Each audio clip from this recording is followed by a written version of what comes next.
Now today we're particularly focused on COVID, and we're looking at furthering the partnership. And what we're hearing from the Centers for Disease Control, the African CDC, what we're hearing from the World Health Organization is that countries need to, they literally need to understand the different variants of COVID that we're seeing, and to be able to respond.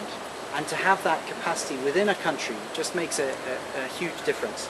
So that's in a sense the policy issue, looking at the effectiveness of vaccines, looking at the safety of vaccines, and looking at this issue of genomic sequencing, because we're pretty sure that Omicron will not be the last, and that we'll need to deal with more in the months and years ahead. And to have that capacity makes a huge difference. Why does this work matter so much at this moment?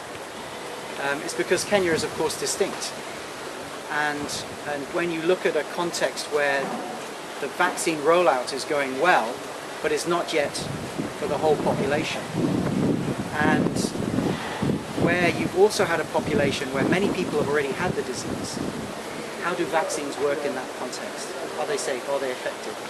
Now, we know a lot of the answers to those, but the team are doing the research that gives the really robust answer to that. And also in a context where there have been a number of different vaccines rolled out.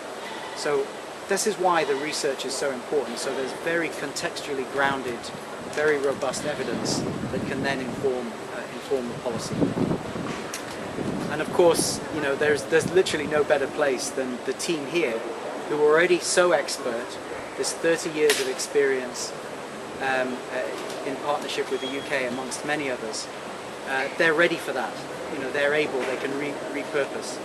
And so that's why it's just a privilege today to be able to announce this additional contribution.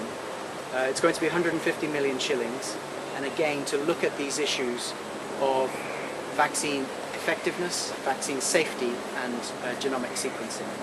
This builds on a whole set of things. It builds on agreements between President Kenyatta and the UK Prime Minister.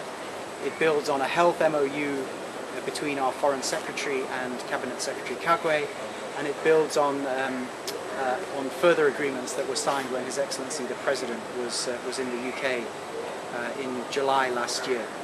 So there's a very deep partnership here, and we were very proud to join His Excellency in actually launching the UHC, the rollout of UHC earlier in the week, and also in focusing on this issue of healthcare workforce. There was a major conference down the road earlier.